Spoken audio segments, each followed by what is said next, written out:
MC today. Megan, it's all yours.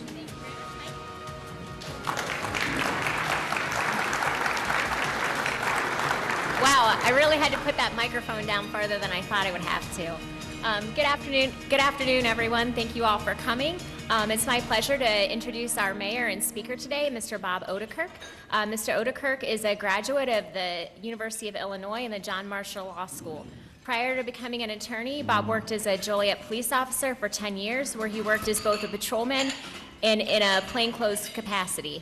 During that time, Bob was a highly decorated officer who was nominated 4 times for Officer of the Year and was the 1995 winner of the Martin S. Murrin Labor Award. Bob was elected officer on his local Fraternal Order of Police Executive Board and participated in contract negotiations, arbitration hearings, and disciplinary hearings. While still working as a police officer, Bob enrolled at the John Marshall Law School and completed his degree in 4 years. He wrote and edited for John Marshall Law Review and graduated with honors. In 2008, Bob was recruited to work with the United States Department of State in Iraq. Bob was deployed in August of 2008 to assist the United States Army in its efforts to rebuild, train, mentor, and advise the Iraqi police. Approximately 6 months into his deployment, Bob was promoted to the position of regional commander for the north of Iraq in the Tikrit and Mosul regions. In this position, Bob worked with numerous high-level officers in both the U.S. Army and the Iraqi police services. After 20 months of service in Iraq, Bob returned to the U.S. and resumed his practice of law and became a partner at Odenkirk, Allred & Associates. In April 2011, Bob was elected to the Joliet City Council for the 2nd District and elected mayor of Joliet in 2015. Bob is married to Rebecca, and they are raising a blended family on the near west side of Joliet and are parishioners at St. Raymond's Cathedral. Bob Odenkirk. Thank you. Can I raise the mic? Okay. Thanks, everybody. Good afternoon. Thank you for coming. Great event, great annual event. Good to see so many people come out. I have a lot of good news to report today about our community, so I'm glad you're here so I could share it with you. Before we start, I would like to thank the Renaissance Center and Duke's Catering for the excellent meal. I would like to welcome a number of elected officials that are here. If I missed any, I apologize. We kind of put this list together on the fly. But Illinois Senator Pat McGuire is here. Senator Bertino Tarrant is here. U.S. Rep. Bill Foster's representative, Hillary Dank, is here. Will County State's Attorney Jim Glasgow. Will County Forest Preserve President Lori Summers. Will County Clerk Lauren Staley Ferry. County Board members Don Moran, Annette Parker, and Kim Harris. Superintendent of District 204, Cheryl McCarthy, is here. School Board President and the outgoing President, Jeff Pearson, is here. Jeff, thank you for your service. From the Will County Courts, we have Judge Dave Carlson, Judge Dan Kennedy, and Judge Dan Rippey. And from the Joliet City Council, we have Councilwoman Betty Gavin, Councilman Pat Mudrid, Councilman Terry Morris, Councilman John Gurl, Councilwoman Jan Quillman, and Councilman Larry Hugg. So give a round of applause for them. Thank you for your attendance.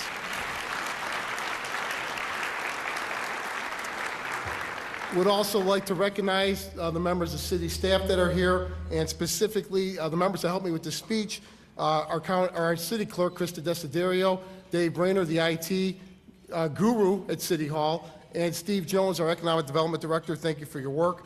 My law firm is here with my partner, Leslie Allred. I do have to say, and I know I see Frank Cerviniak, I think Mahoney, some of the other attorneys. I think the best young attorneys in Will County are sitting at that table right there. Mine is Judge Carlson, of course. But I would like to thank Tom Rhodes and Colette Safford and Megan Trock and Leslie for coming and for all the support I get at the law firm. It allows me to devote a lot of time to being the mayor, so thank you. And then finally, family, my mother-in-law, Ruth Evans, is here, along with my mom, Mary Odenkirk. My wife, Rebecca, couldn't make it. She wasn't feeling good today, but I want to say hello to her and thank her for all her support and tell her that I love her, and hopefully she'll be here next year. So, all right.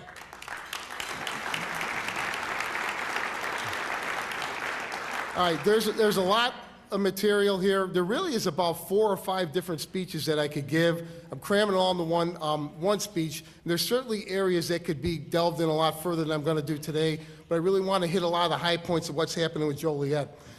When I've given this speech over the years, I always start with the economic news, give the financial breakdown of the city. I'm going to do it this year, but I wanted to do it in a 4-year block I'm at the end of my term as mayor. I'm running unopposed, so God willing, I'll be the mayor for 4 more years. But I do want to compare where Joliet is at the end of 2018 to where it was in 2014. So having said that, I know there's going to be slides that correspond with a lot of what I say, but let me start out. I'll start out with the only real negative chart you're going to see, and that's with the Joliet Gaming Fund. In 2014, Joliet received $19.9 million from gaming revenue.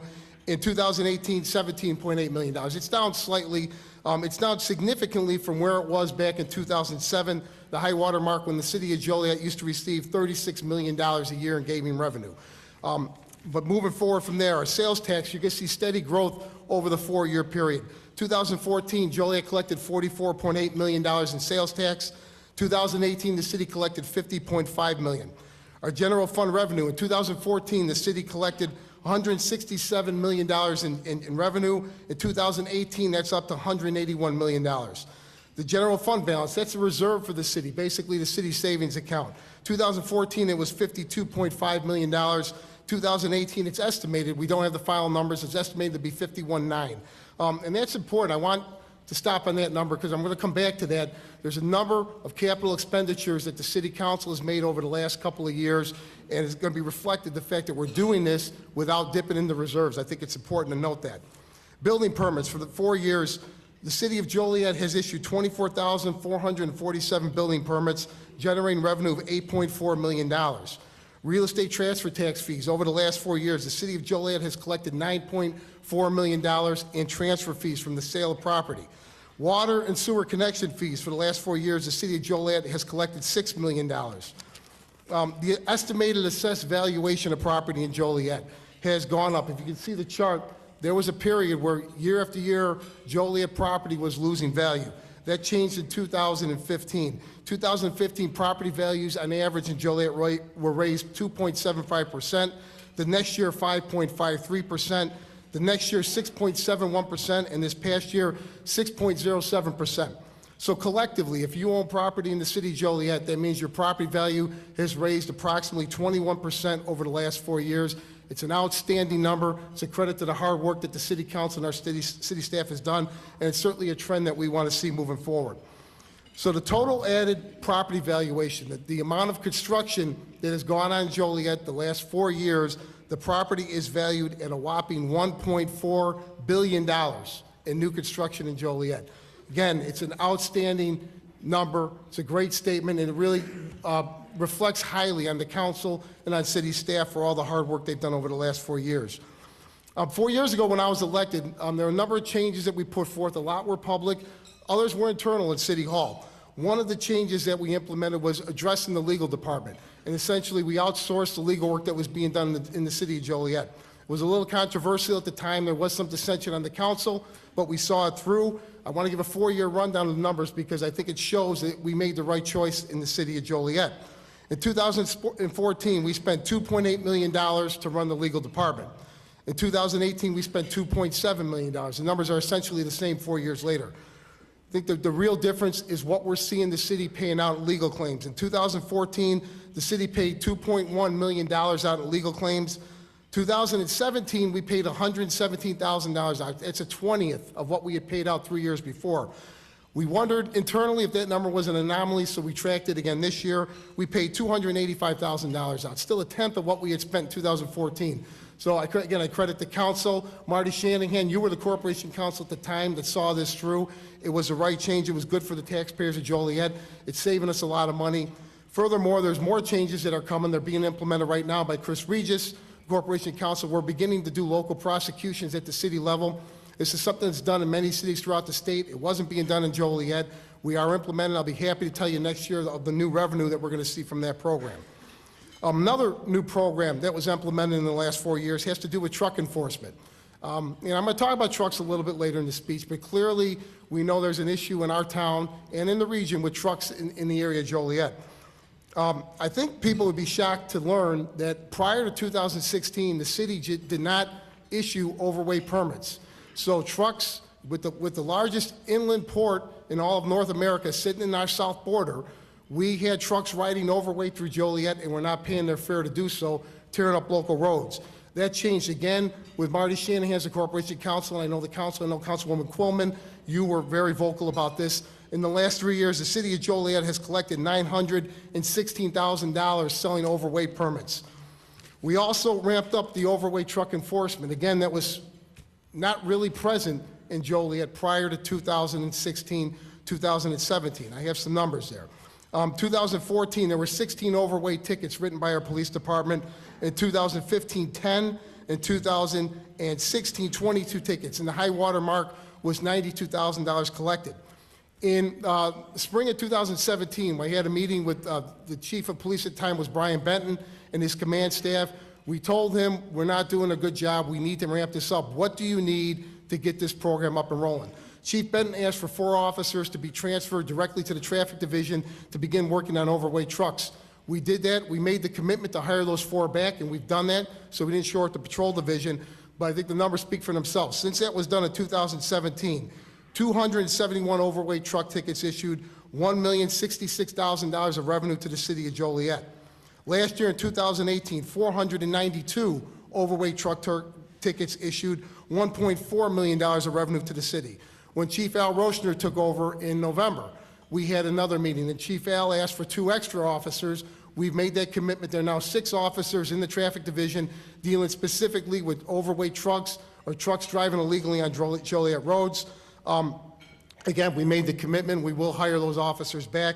But so far, year to date, and this is about a week old, but for January and the first week of February, those officers have issued 216 tickets with generating revenue of $146,000. So we know that there's issues with the trucks on our road, and we're handling those issues. Again, I want to compliment Chief Brian Benton, Chief Al Rochner, our traffic division, and the City Council for making this happen and getting the enforcement that we needed for that division. So, tying this up, what do these numbers mean for Joliet residents? Well, we've made a lot of capital improvements. I'm going to talk about that, but I want to stress that we're able to spend the discretionary money that we have the last couple of years, and we're doing it without raising taxes in Joliet. We have an aging infrastructure in many parts of town. We know, and anyone who lives there knows about the water main breaks. We're probably going to have more when it warms up again. They know about the streets and the sidewalks that need repairing. The City Council 2 years ago made a commitment not just to repairing water mains or repairing streets or sewer mains, but to replacing them with brand new ones. In 2017, the City of Joliet laid 4 miles of new water main at a cost of $6.6 million. Last year, another 4 miles were laid at a cost of $5.8 million. In 2019, the city budgeted for 5.5 miles of new water main at a cost of $7.7 million. We've done the same with our sewer mains. In 17, 9 miles of new sewer main at $6.2 million. 2018, 12 miles of new sewer main at $8.6 million. 2019, we budgeted for 8 miles of new sewer main, $11 million. That's a 3-year total of $45.9 million invested by the Joliet City Council back into the Joliet infrastructure. And again, we're doing that without raising taxes. There's other capital improvements that were done. We bought a couple years ago 70 new squad cars. We've bought new fire trucks. We know we need additional fire trucks and ambulances. We're buying new snow plows, new equipment for the street department. Pension contributions. We're required by law to meet these contributions. The city pension funds were underfunded. We're on a path to make them fully funded, and we're going to continue that path. In 2014, the city paid $12.7 million for police pension. 2019, we're going to pay $16.8 million for police pension. In 2014, the city paid $11.4 for fire pension. In 2019, $13.3. We're meeting our commitment, the commitment we make to our workers, and following state law, we're going to make those commitments. And again, we're doing that without raising taxes in Joliet. We're doing it because of, I think City Hall is being run more frugally. There's better spending, but I think mainly we're doing it for the economic development, the incredible amount of development that's happened the last 4 years in Joliet. So I'm going to talk a little bit, I'm going to switch to talk a little bit about the economic development. That's enough of the numbers, right? It's kind of boring. Again, in every speech I talk about, I'm really going to gloss over a lot of development this year. There's too much to dwell on. There's a couple things I'm going to talk about at length, but I just want to hit some of the high points of the development that's happened again in the last 12 months. The Rock Run Hotel and Conference Center, Convention Center opened at I-80 and Hobolt Road. It's a welcome addition to the town, not just the hotel, but the 6,000 square foot banquet space and the 2,000 foot breakout space at that location. So thank you, Rock Run, for your investment. Northern Illinois Food Bank located in Joliet. They took the old Cub Food site on Larkin Avenue, and they're serving as a regional provider for food for Will, Grundy, Kankakee, and Kendall counties. Federal Express opened the service center in Joliet in the Center Point Business Park. They brought 150 new employees to Joliet with Federal Express, and again, it's a regional outlet for Federal Express. Joliet Gateway Center, which is a train station, finally opened in 2018. I think everyone's familiar. There was a lot of start and stops with that project, but that was a $51 million investment in downtown Joliet, mostly coming from the state of Illinois, but it was a public-private partnership. I want to thank Burlington Northern and Union Pacific Railroads for their contribution. That's a two-story, 10,000-foot new train station. If you haven't been in there, I encourage you to take a look. It's a great addition to the downtown and the downtown plan for Joliet. Hawk Motors relocated in Joliet, and I included this because they were on their way out. They were leaving. The corporate headquarters for Hawk were telling them that they had to get out to Route 59. Hawk had a lease in Plainfield. They're set to move out of the city. Working with John Crane, with myself and city staff at the 11th hour, we kept Hawk in Joliet. They moved to Route 59 Caton Farm Road. They're moving their operations out there. I want to thank them for their commitment to Joliet, and again, compliment city staff. David Hales is also part of that, of keeping Hawk Motors local in Joliet. This fall, Binny's Liquors opened. This is something the city had been recruiting Binny's for a long time. Being a politician, I had a good feeling this was going to go well with our constituents. I think the council people feel the same way. They replaced the H.H. Gregg facility at Louis Joliet Mall. It's 22,000 square foot. Very nice addition. Thank you, Binny's, and good job, economic development team, Steve Jones and Derek Conley, for landing them. Hope Manor Joliet located. That's Volunteers of America. They build housing for veterans. They're located on the old Silver Cross campus on the east side of Joliet. Hope Manor had projects in the city of Chicago. They had not done any in suburbs or any outlying cities. So Joliet was the first venture they made outside of Chicago. They've been great partners. They built 67 units for veterans and for veterans that need housing assistance. It's been a great addition to the neighborhood. It's great to see that type of investment in older neighborhoods on the east side of Joliet. Thank you, Hope Manor. Cadence Truck Stop. Cadence has been a great story. In my speech every year, I talk about Cadence. 2 or 3 years ago, Cadence brought a logistics facility to Joliet. They were mentioned. The next year, Cadence was so impressed with Joliet, they brought their corporate headquarters and moved that to Joliet out of Alsip, Illinois. Cadence tripled down on their investment in Joliet last year with a 77 square foot facility to service their trucks and other trucks in the area. So Cadence has been great local partners. I know the council is familiar with all Cadence is doing locally and with our youth, but I want to thank them for, again, investing in Joliet, and of course for bringing their corporate headquarters to our town, which ties into the next one. We have another corporate headquarters that came in 2018, Illinois Marine Towing, located in downtown Joliet, in what was the former Catholic Charities building. They brought 40 employees with them. They relocated from Lamont. And I should point out that this is the third corporate headquarters in a row, third year in a row, we have corporate headquarters coming to Joliet. It was Cadence 2 years ago. Last year, M2M in Motion, which was an electronics company and now a towing company out of Lamont, Illinois Marine Towing. It's a great trend. I know when I was on the city council 5 or 6 years ago, we talked about not just targeting logistics and trucking, but diversifying what's coming to our city. Corporate headquarters was #1 on the list for myself and the city council, and we're doing it. It's 3 years in a row we've turned into corporate headquarters. So again, thank you, staff. That's great work. Let's keep that one going. The Joliet Treatment Center on McDonough Street used to be the Illinois Youth Center. It closed about 5 years ago. It reopened a couple years back as Joliet Treatment Center. We received news last summer that the state of Illinois is going to invest $150 million into that facility and build the Illinois Department of Corrections Treatment Center.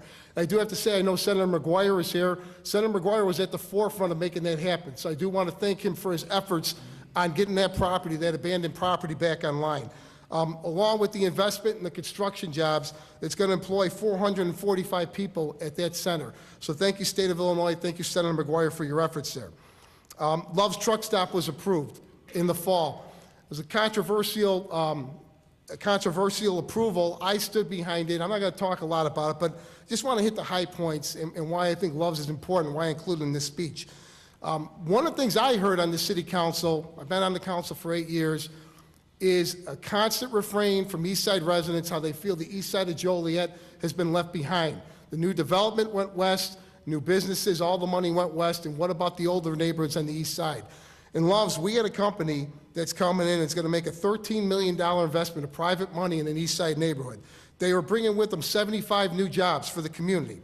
They're going to raise $1.3 million in revenue for the city of Joliet. The bulk of that, about $1 million, is estimated to be from the sale of gas, which will go, by law, directly into an account to go for Joliet streets. Right now, we pay about $2.5 million a year repairing streets. When Loves gets online, we're going to be paying about $3.5 million. So it's something that's going to be spread out all over the city. Joliet residents are going to get more from their city from this project. I think Loves is expanding the infrastructure into that intersection. So we know at City Hall, we've been contacted, there's more businesses coming behind it. That's an underserved community, an underdeveloped area. You know, one of the arguments that I made, I'm going to say it today, if you look on the I-80 corridor, you could start in Morris and head west all the way to the Indiana border. I doubt you are going to find two worse-looking interchanges than Richard Street or Briggs Street in Joliet. If you look at in Morris, they basically built an entire new downtown around that interchange.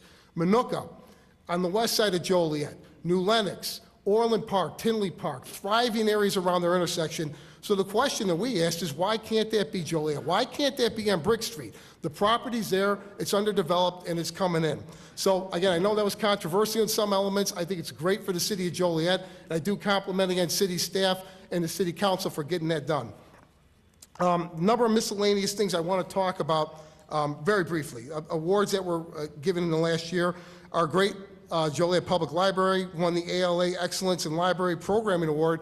That's for the Star Wars Day. If you haven't, or you're not aware of it, we get about 10,000 people downtown every year for Star Wars Day. It's a great event, and believe it or not, most of them are adults, so a little surprising, but including we have a veteran Joliet police officer that has the whole outfit he gets dressed up in. But anyways, Harris celebrated their 25th anniversary. Harris has been a great partner for Joliet. It's great to see him for 25 years. For those of us that have been with the city, that doesn't seem like 25 years ago, but thank you to Harris. Last fall, the City Council adopted the Evergreen Terrace Plan. That is noteworthy because that was a very contentious subject. The city to date has spent over $25 million acquiring Evergreen Terrace. It's now Riverwalk Homes. But thank you to the council. I think we made a compromise. We're going to move forward and move that project forward. Last year, the I-80 Coalition was formed. Will County Center of Economic Development, President John Grueling formed that coalition. The idea behind that is to copy what was done with 355, the coalition that was formed with local mayors, business leaders, labor leaders to come together and get action done. They got the 355 extension built from I-55 to I-80. We know we need work on I-80 in Joliet. Again, I'm going to talk about that in a little bit. But the coalition's a great step forward, and I'm confident we're going to get to where we need to be. Joliet labels itself as the City of Champions, which is a high mark to set. But I'm happy to report that we definitely did that moniker proud in 2018. And I'll be frank with you, I had forgotten that all this happened in this year. But let me go off the list of what our schools have done here in Joliet. Joliet West Cheerleaders State Champions in 2018. Joliet Township High School Special Ed Basketball Team State Champions. Joliet Catholic Academy Football State Champions. Joliet Catholic Academy Dance Squad State Champions. Joliet Catholic Academy wrestler DJ Hamidi won his second state championship. He's a sophomore, so we're expecting more from DJ. I don't want to put too much pressure on him, but thank you to our area schools and athletes for bringing pride to our city. But it didn't end there. We also had the Joliet Ravens Youth Football. They're the national champions of the United Youth Football League. Thank you, Ravens. And then finally, the Joliet Slammers were the Frontier League champions. So great year in Joliet, and honestly, when I prepared the speech, I had forgotten about all those. I don't know if anyone else had that list off the top of their head, but great year for the city. Thank you. So two issues I want to focus on a little bit, spend a little bit of time on, and then I have two announcement surprises at the end. I already teased Mary Jaworski. I know she's waiting with bated breath for the surprises, but big issues that happened in the last year, and they deserve a little bit of attention. Number one is the prison. I think everyone in this crowd is aware of what happened out there this last year. Really, I think it was the story in 2018 in Joliet. I want to give a quick rundown of how we got here. I think everyone knows 2002, the prison closed. It was left abandoned by the state. It got vandalized, broken into, was a terrible eyesore for that neighborhood. In 2017, there were two different arsons that occurred within the prison. The second arson happened in August of 2017, about 10 in the morning. So I went out to the site that day. I was on Collins Street. talked with fire department about what was going on. I came back to City Hall. I called a meeting with Marty Shanahan and Chris Regis. I said, enough is enough. We can't point the finger at the state or wait for different coalitions or groups to get this done. We need to get involved. It's not our property. It's in Joliet. We need to get involved. So within a couple of weeks, we were in Springfield, myself, Mr. Regis, and Shanahan, meeting with state officials. Within 2 months, we had a lease agreement ironed out, brought it back to the city council. The city council debated it and voted to get into a 5-year lease. So about a year ago, that's what we rented. That was a 5-year lease. What Joliet took over, that's what it looked like last February or March. What came from there really was a surprise. We had a vague idea. I know the museum and Greg Pearble have been making noise about taking over the prison, about the tourism opportunities, but we really didn't have a hard plan when we took it over. The first major cleanup was held in April of that year, and that's where the trade unions in Joliet, in Will and Grundy County, and even out of Chicago locals came out and offered their services, and from there the ball was rolling. There's a list of all the unions, of the local companies that donated, and all the different community groups. If that could be shown at the end of the meeting, if we can go back to that and show, because there's too many to mention, and I don't want to leave anybody out.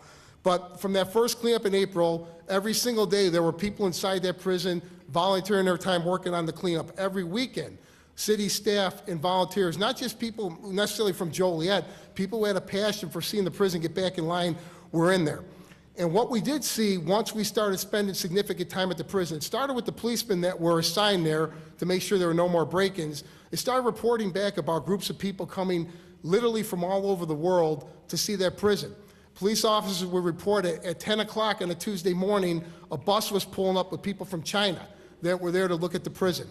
I saw it firsthand, and everybody who was out there saw it on the weekends. I remember one Saturday, working with my father-in-law, we were cutting down weeds, and a group from Italy came through, 25 people from Italy. Then a group from the Czech Republic. Before we left, there was a couple from Canada that wanted to see it. They were doing a trek across the country. They were going to end their tour of the United States at Alcatraz in San Francisco.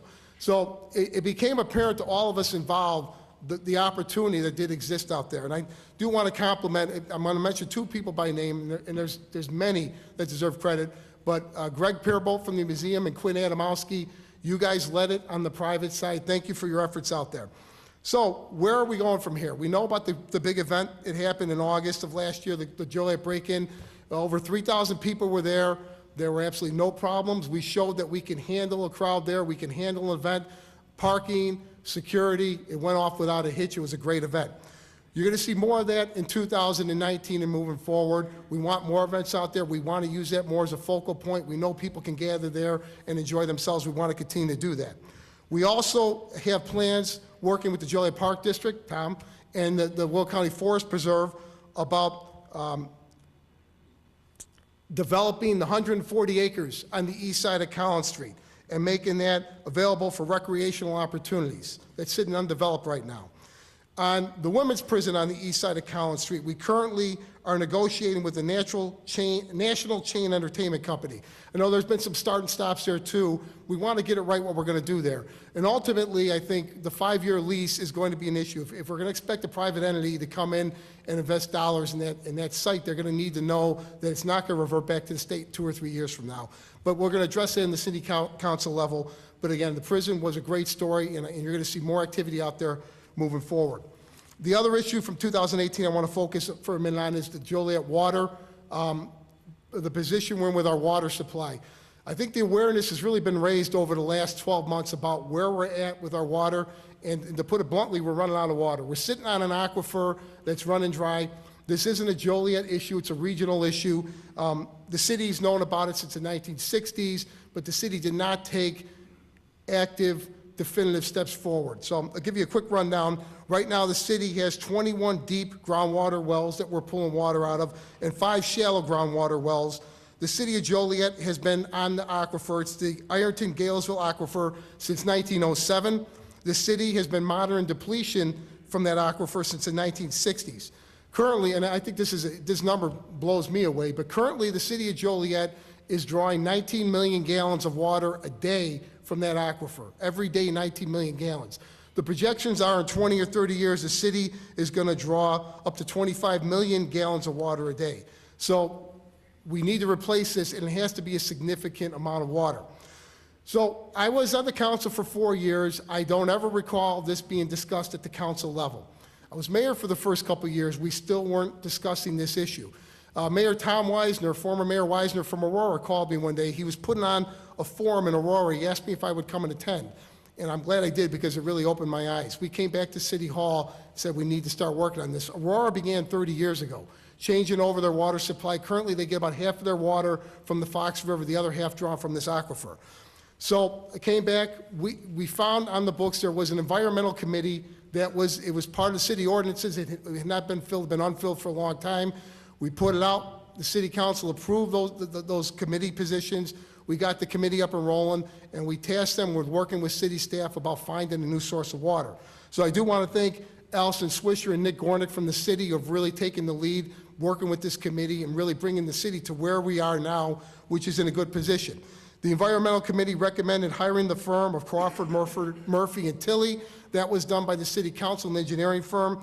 Initially, they identified 14 viable options for water for the city of Joliet. They did their phase 1 study. They presented to the council in December. They've narrowed it down to 3 viable options: the Illinois River, the Kankakee River, or Lake Michigan. There's probably 3 or 4 ways to get it from Lake Michigan. So we're currently in phase 2 of that study. The engineering firm is going to show their results. We're looking at sustainability, we're looking at the quality of water, and we're looking at the cost of providing this. It's going to be presented to the committee hopefully this fall. The committee will make a recommendation to the city council. This is going to be publicly debated and decided by the council in December. So by the end of the year, we expect to have identified a new source of water for Joliet, and we're going to begin actively moving towards that direction. So again, thank you, council and city staff. Allison, I know this is really dominating your time, so thank you for all your hard work there. Okay, so now a couple announcements. This is probably a good part of the speech, so Mary, if you're ready.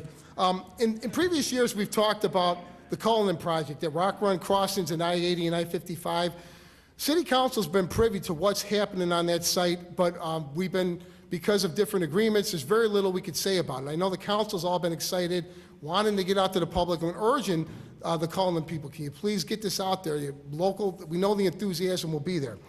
Well, I'm happy to say, and I'll give you a quick rundown. This is a 265-acre development. It is not a mall, as it continues to be reported. I read, or I saw a debate last week where it was called a mall. This isn't a shopping mall. It's a mixed-use development that's projected for that area. With the projections, Cullinan is looking for 8,000 construction jobs and projecting 5,000 permanent jobs on this site, and to generate $1.4 billion in revenue over the next 20 years when this site gets up and going. This is a game changer for Joliet. So I know Cullinan has signed a number of agreements. I've been told there are 2 hotel chains that they are going to be announced in the very near future. But I was authorized to announce today that the first groundbreaking is going to happen on that site March 22nd, less than a month from now. Cullinan is going to announce that Regal Cinemas, it's a company from London, England, is investing in Joliet. They certainly could tell more about their product than what I can, but this is a cutting-edge theater group out of London. It'll be a 75,000 square foot facility, which includes 17 movie screens, over 4,000 seats.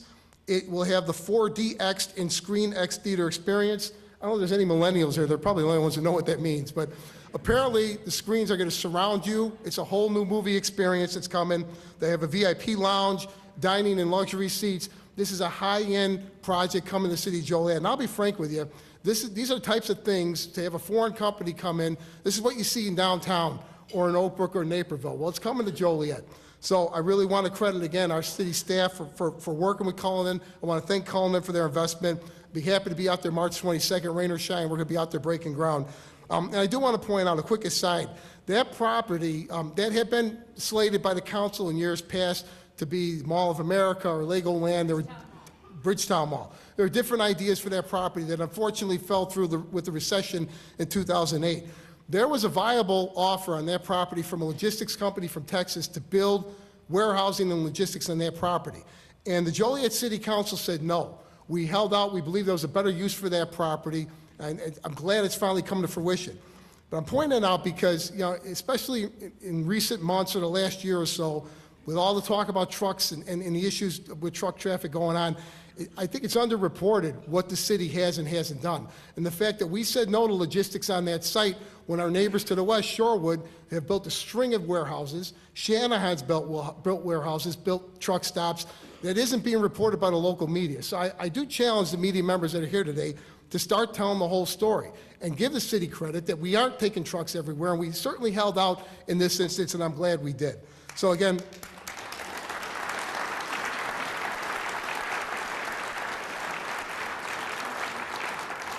so in that vein, the second big announcement, again, it's nothing new, it's been talked about for some time, but the Hobolt Road Bridge. And I'll give a quick rundown of what this is. This is a public-private partnership in the truest sense. I think today $33 million from the state of Illinois to build a new interchange, a diverging diamond interchange at Hobolt Road and I-80, and to build a 4-lane road from I-80 to Route 6 going south, well, both ways. And then from there, $175 to $180 million of private money being invested to build a toll bridge, a 4-lane bridge from Route 6 over the river directly into Center Point. The bridge is designed to handle the 24,000 trucks a day that are coming and going from Center Point, along with the 20,000 vehicles for the workers in Center Point. This was a project, this didn't begin with me as mayor. I heard about this several years before when I was on the city council. I certainly thought it was a good idea. I think council members agree with me, but the project didn't have legs. It wasn't going anywhere. It was an idea. I'm proud to say when I became mayor, this is one of the first issues I tackled. I met with John Grueling, with Jim Rolfe. I met with Larry Walsh. I met with our city staff and said, we need to start doing something. We have warehousing, we have logistics, the local roads are not keeping up. We need to get active in Joliet. This is a deal that we put together locally. It's not the solution, but it's a big step forward of drawing traffic off of Briggs Street, off of Chicago Street, that the interchanges can't handle it. They weren't built for it. The roads were not built for this traffic. To get it onto a dedicated route in and out of Center Point, I think it's a great, great step forward. I think at $180 million of private funding, it will be the single biggest investment, private investment ever in the city's history. The process, it's been ongoing. Governor Rauner was here a couple of years ago, announced that the process was going to move forward. We thought construction was going to start in the fall. There was an 11th hour lawsuit from Burlington Northern. Burlington Northern is not opposed to the project. There was issues over right-of-way to get the project done. So I was authorized to say that that lawsuit has been settled. All parties are signing off on it. And CenterPoint wanted to announce that they are going to begin construction in May of this year with the intent of having construction completed by the summer of 2021. So I think both are.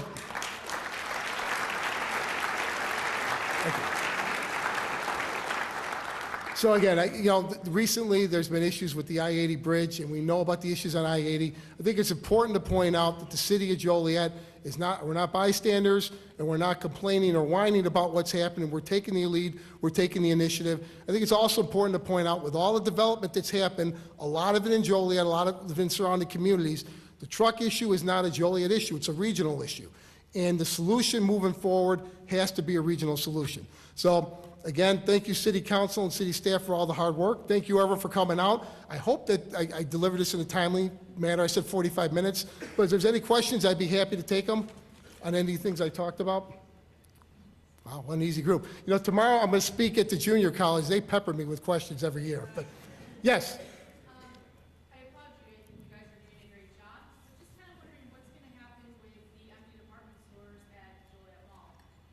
All right, the question was for TV, what's going to happen with the anchor department stores that are empty at Joliet Mall? We've met with the mall, their owners. They have a plan moving forward, and quite frankly, I think it's a similar plan to what's happened in Orland Park, in Yorkville, and every other mall. I think the mall concept is dying, and I don't think it's coming back. I think they're tending to shift more to an entertainment site along with stores. You're going to see other types of entities on their property, and develop some of that into housing. So the mall certainly is on top of it. It's their business. They're working with the city. They held a big forum, I think last spring, Steve, where they had not just city officials, but other local people there to kind of tell them what their plans were going forward. Any other questions? Yes?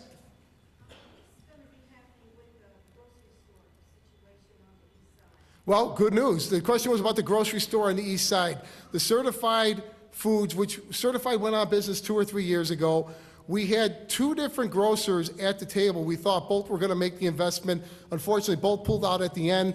We do have, it's pronounced El Guero, came forward. It's a regional supermarket chain. They have a supermarket in Crest Hill on Theodore Road.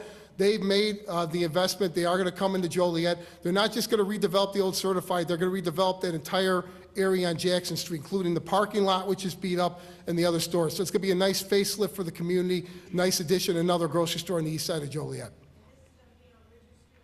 No, the other question was about Richard Street. That location has been bought up, and it's going to be an inpatient drug rehab for people with addictions or with alcohol or drug addiction, an in-bed patient rehab for the Richard Street location. Yes? The flood map issue, but that's a good question. When we met last week, we met with Representative Lipinski. We were talking about the I-80 bridge. The next day, we met with Congressman Bill Foster. He was in our office, and after we talked about the bridge, we talked about the flood map. Quick rundown, FEMA has declared most of downtown Joliet and most of the south end of Joliet, that neighborhood, to be a flood zone. It's never been a flood zone in the history of the city, and I don't think, other than a Hickory Creek flood back in the early 1900s, I don't think that area is ever flooded. As you know, we have a lock and dam system that controls the water in the Plain Street River.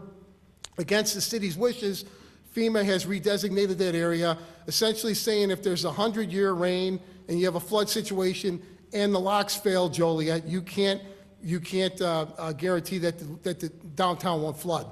So although it's never flooded, it's now in a flood zone. So the city has fought this for about 9 or 10 years. Jim Trisna has actively fought this. We filed appeal after appeal. We're out of appeals. So currently, that area is going to be redesignated into a flood zone. The city is working to either change FEMA's mind, or we're going to have to build, what's the term, Steve? Not a lock and dam, but we're going to have to, a levee. North of the city, it would be on forest preserve land near the old I&M Canal. So we're working with the federal government for grants to build the levee. We're still hoping that FEMA changes their mind. As it stands right now, we're going to have to do one or the other. The insurance rates for the properties are going to skyrocket. And quite frankly, the neighborhood south of the city, these homes are worth, $40,000. They can't afford their premiums to skyrocket for flood insurance. So I think it's reprehensible what's been done here by FEMA. But the city is working with our federal elected officials to make a change or to build a levee to protect the property owners in Joliet. Anything else? Yes? Oh, you're welcome. That was thank you for TV. Well, everybody, thank you for coming out. A great annual event. There's a lot of good news. I do appreciate all the support. Thank you again to Deuce Catering, the Renaissance Center. I hope I kept the speech reasonable. So have a good afternoon. Thank you, everybody.